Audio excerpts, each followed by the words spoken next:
Once again, welcome to Badgernory. Today I'll be reading a few pages of Call of Cthulhu, and of course, without a doubt, I do not own any of this material. And after that, the formalities are done. Let's carry on with chapter 3.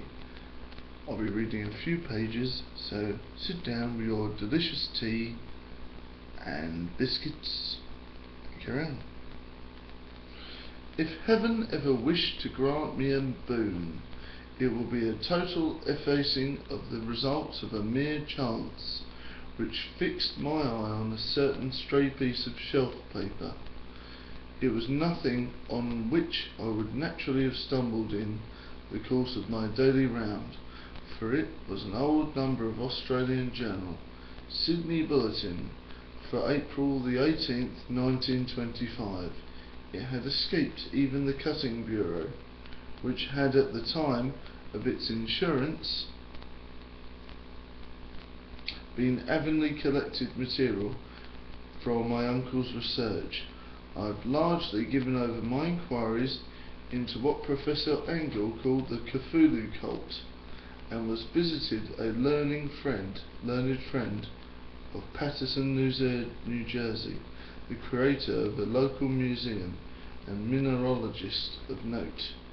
Examining one day the reserved specimens roughly set on the storage shelves in the rear room of the museum, my eye was caught by an odd picture in one of the old papers spread beneath the stones. It was the Sydney Bulletin, for I have mentioned, for my friend has wild affiliations in conceivable foreign parts, and the picture was a half-tone cut of a hideous stone image, almost identical with that which Legras found in the swamp. Last episode, Badgernory. Eagerly clearing the sheet of its precious contents, I scanned the item in detail, and it was disappointed to find it of only moderate length. What it suggested, however, was the portentous significance to my flagging quest, and I carefully tore it out for my immediate action. It read as follows: Mystery derelict found at sea. Vigilant arrives with the helpless armed New Zealand yacht in tow. One survivor and a dead man found aboard. Tale of desperate battle and deaths at sea. Rescued seaman refused to particulars of strange experiences. Odd idol found in his possession. Inquiry to follow. Morrison Co's freighter Vigilant, bound for Valparaiso, arrived this morning at its wharf in Darling Harbour, having in tow the battered and disabled but heavily armed steam yacht Alert of Duman, NZ, which was sighted April the 12th in S latitude 34 degrees 21 degrees, with longitude 152 to 17, with one living and one dead man aboard. The Vigilant left Valparaiso March 25th, and on April the 2nd was driven considerably south of her course by exceptionally heavy storms and monster waves. On April the 12th the derelict was sighted, and though apparently deserted, was found upon boarding to contain one survivor in half-delirious condition, one man who had evidently been dead for more than a week. The living man was clutching a horrible stone idol of unknown origin, about a foot in height, regarding whose nature authorities at Sydney University and the Royal Society and the museum in College Street all professed complete bafflement, and which the surveyor says he found in the cabin in the yacht, in a small carved shrine of common pattern. This man after recovering his senses, told an exceedingly strange story of piracy and slaughter. He is Gustav Johnsen, a Norwegian of some intelligence, and has been second mate of the two-masted schooner Emma of Auckland, which sailed for Callao February the 20th with a complement of 11 men. The Emma, he says, was delayed and thrown widely south of her course by the great storm March the 1st, and on March the 22nd in S latitude 49 by 51 west longitude 128 to 34 encountered the Alert, manned by a queer and evil looking crew, the Canicus and half-casters being ordered peremptorily to turn back. Captain Collins refused, whereupon the strange crew began to fire savagely and without warning upon the schooner, with a peculiar heavy battery of brass cannon forming part of the yacht's equipment.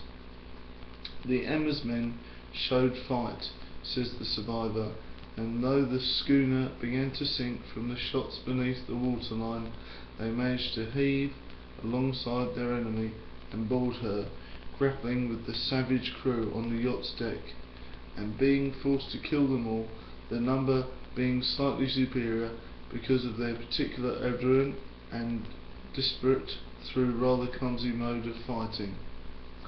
3 of Emma's men, including Captain Collins and First Mate Green, were killed, and then the remaining 8 under Second Mate Johnson proceeded to navigate the Capture Jack, going ahead in their original direction to see if any reason for their ordered back had existed. The next day it appeared they raised and landed on a small island, although none is known to exist part of the ocean, and 6 of the men somehow died ashore, although Jonathan is queerly reticent about this part of the story and speaks only of their falling into the rock chasm. Later, it seems, he had one companion aboard the yacht and tried to manage her, but where beneath about the storm April the 2nd. From the time till his rescue on the 12th, the man remembers little, and he does not even recall when William Bryden, his companion, died. Bryden's death revealed no apparent cause, and was probably due to excitement or exposure. Cable devices from Dunedin report that the Alert was well known, and there was an island trader aboard an evil reputation along the waterfront. It was owned by a curious group of half-casters, which frequent meetings and night trips to the woods attracted no little curiosity, and it had set sail in great haste just after the storm and earth tremors of March the 1st. Our Auckland correspondent gives Emma and her crew an excellent reputation, and Jonathan is described as a sober and worthy man. The Abnormality will institute an inquiry the whole matter, beginning tomorrow, at which every effort will be made to induce Jonathan to speak more freely than he had done hitherto. Hope you enjoyed the special edition of Badgernory, where I've been reading Call of Cthulhu. I recommend you purchase this book. It's fantastic. It's called the Commemorative Edition Necronomicon, the best of weird tales of H.P. Lovecraft. I'm going to do a short review of this book tonight, hopefully, straight after this edition of Badgernory, so stay tuned, and I hope you enjoyed me reading this book, and let me know what books you'd like me to read next. I'd love to hear from you, so please comment underneath, and I'll see you all soon, Badgeteers. Have a lovely evening. Bye.